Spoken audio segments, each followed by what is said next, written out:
ಇನ್ನು ಲೋಕಸಭೆ ಚುನಾವಣೆ ಮೈಸೂರು ಜಿಲ್ಲಾಡಳಿತ ಈಗ ಅಲರ್ಟ್ ಆಗಿದೆ. ಇದಾದ ಬಳಿಕ ಲೋಕಸಭಾ ಚುನಾವಣೆ ಮುಗಿತಾ ಇದ್ದಂತೆ ಮೈಸೂರು ಜಿಲ್ಲಾಡಳಿತದಲ್ಲಿ ಈಗ ಫುಲ್ ಅಲರ್ಟ್ ಆಗಿದ್ದಾರೆ.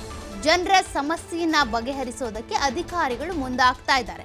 ಲೋಕಸಭಾ ಚುನಾವಣೆ ಆಯಿತು, ಫಲಿತಾಂಶ ಬಂದಿದ್ದು ಆಯಿತು. ಇದೆಲ್ಲ ಆದ ಬಳಿಕ ಈಗ ಜನರ ಸಮಸ್ಯೆಯನ್ನ ಆಲಿಸೋದಕ್ಕೆ, ಜನರ ಸಮಸ್ಯೆಗಳಿಗೆ ಪರಿಹಾರವನ್ನ ನೀಡುವಂತ ನಿಟ್ಟಿನಲ್ಲಿ ಜಿಲ್ಲಾಧಿಕಾರಿ ಕಚೇರಿಯಲ್ಲಿ ಜನಸ್ಪಂದನ ಕಾರ್ಯಕ್ರಮವನ್ನ ಹಮ್ಮಿಕೊಳ್ಳಲಾಗ್ತಾ ಇದೆ. ಬೆಳಗ್ಗೆ 11 ಗಂಟೆಗೆ ಆರಂಭವಾಗಲಿರುವ ಜನಸ್ಪಂದನ ಕಾರ್ಯಕ್ರಮ ಅಂದ್ರೆ ನಿಮಗೆ ಗೊತ್ತಿದ್ದೇ ಇದೆ.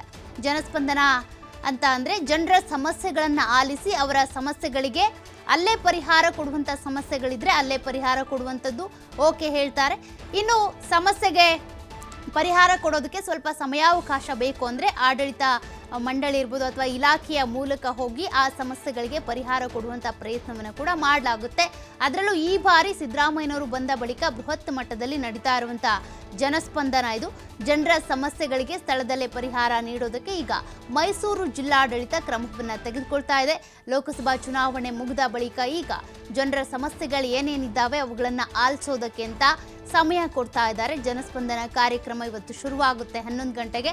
ಆ ಕಾರ್ಯಕ್ರಮದಲ್ಲಿ ಜಿಲ್ಲಾಡಳಿತಕ್ಕೆ ಅಂದರೆ ಜನರು ಅಲ್ಲಿ ಬಂದು ಜಿಲ್ಲೆಯಾದ್ಯಂತ ಇರುವಂಥ ಜನರು ಏನಿದ್ದಾರೆ ಬಂದು ತಮ್ಮ ಸಮಸ್ಯೆಗಳು ಏನಿದ್ದಾವೆ ಪತ್ರದ ಮೂಲಕ ಕೊಡ್ತಾರೆ. ಆ ಸಮಸ್ಯೆಗಳಿಗೆ ಶೀಘ್ರವೇ ಅಲ್ಲೇ ಪರಿಹಾರವನ್ನು ಕೊಡೋದಾದರೂ ಕೊಡ್ತಾರೆ, ಅಥವಾ ಒಂದಷ್ಟು ಸಮಯಾವಕಾಶ ಬೇಕು ಅಂದರೆ ಆ ಇಲಾಖೆಗಳಿಗೆ ಆ ಸಮಸ್ಯೆಯನ್ನು ಪರಿಹಾರ ಮಾಡೋದಕ್ಕೆ ಅಂತ ಕೂಡ ವರ್ಗಾವಣೆ ಮಾಡಲಾಗುತ್ತೆ. ಆ ಸಮಸ್ಯೆಗೆ ಸಂಬಂಧಪಟ್ಟಂತೆ ಮನವಿ ಪತ್ರ ಏನಿರುತ್ತೆ ಅದನ್ನು ವರ್ಗಾವಣೆ ಮಾಡುವ ಮೂಲಕ ಒಂದಷ್ಟು ಸಮಯವನ್ನು ತೆಗೆದುಕೊಂಡು ಪರಿಹಾರ ಕೊಡುವಂಥ ಕಾರ್ಯಕ್ರಮ.